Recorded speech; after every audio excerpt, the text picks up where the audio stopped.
महाप्रभुଙ୍କ कार्य सामान्य अवहेला भी बर्दास्त करा श्रद्धालुंकर सुगम और सुरक्षित यातायात सरकार सर्वोच्च प्राथमिकता और विश्व प्रसिद्ध रथयात्रार सुपरिचालना उच्चस्तरीय बैठक में वाणिज्य और परिवहन मंत्री विभूतिभूषण जेना मंत्री कहते महाप्रभुंकर रथयात्रा समय राज्य तथा राज्य बाहर आसुवा श्रद्धालु मानकर सुरक्षा और सुगम यातायात ही प्राथमिकता।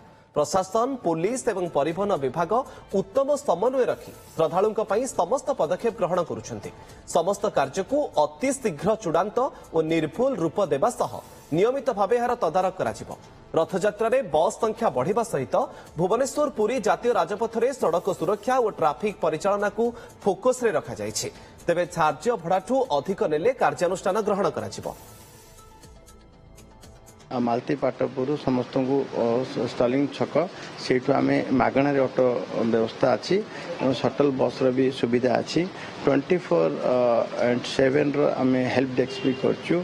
आमर क्रेन भी इंटरस्पेक्टर क्रेन पुणी सब व्यवस्था एवं जो माने ब्रेकडाउन सर्विस जो प्रोवाइड करेंगे जमी अशोक लेलैंड टाटा मारुति होंडा सब कंपनी मान अनुरोध करुँ एवं एनफोर्समेंट व्यापक ढंग से करुँ।